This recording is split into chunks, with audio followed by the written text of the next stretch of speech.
কম পেয়েছে, 1000 গ্যাপ আছে, সেটাকে মিটিয়ে নেব। তখনই মমতা বন্দ্যোপাধ্যায় বলছেন যে সমস্ত জায়গায় 1000 ভোটে গ্যাপ আছে সেইগুলোকেই টার্গেট করছে, মানে অর্থাৎ খুব সচেতনভাবে কিন্তু আজকে কথাটা বলেছেন। মানে এটা সবারই কানে বেজেছে। মানে এটা কোন ভয় থেকে হচ্ছে বলুন তো, কোন ভয় থেকে হচ্ছে? ক্ষমতা চলে যাওয়ার ভয় থেকে। যে লাইফস্টাইল, যে জায়গায় গেছে, পোশাক থেকে খাদ্যাভ্যাস, লাক্সারি জীবনযাপন, চার্টার ফ্লাইট, হেলিকপ্টারে ঘোরা, সিজন ওয়াইজ এক একটা জায়গায় যাওয়া, কোন সময় সমুদ্রের পাশে যাবে, কোন সময় পাহাড়ে থাকবে, কোন সময় জঙ্গলে থাকবে, এই যে পুরো বিষয়টা, এবং গোটা সরকার আর বাংলাটা ঘুম থেকে উঠে 12টার সময় মানে জাগে, আর ঝাঁপটা বন্ধ হয়ে যায় 5টার আগে।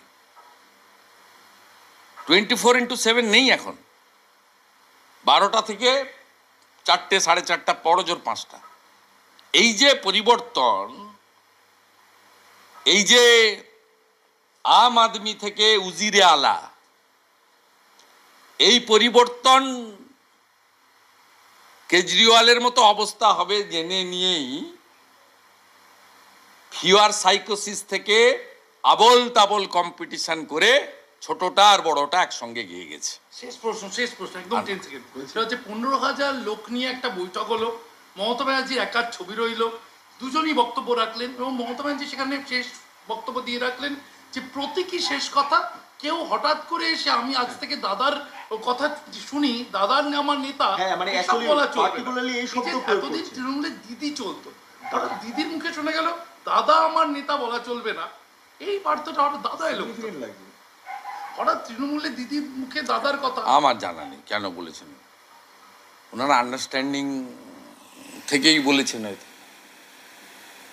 আন্ডারস্ট্যান্ডিং থেকেও বলে থাকতে পারে। সবটাই তো মিউচুয়ালি আমরা জানি। তো মানে এই মিটিংয়ের আগেই তো অনেক ওয়ার্ম আপ হয়েছে, রিহার্সাল হয়েছে।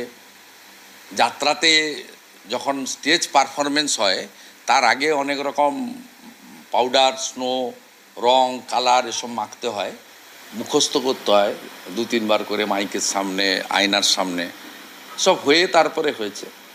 সবটাই অ্যামিকেবলি, চিন্তার কোনো কারণ নেই। অপরচুনিস্ট, করাপ্টেড, ফ্যামিলি পার্টি এবং হাই অ্যাপিজমেন্ট, মুসলিম লীগ 2। অখিলগিরি আমাকে এত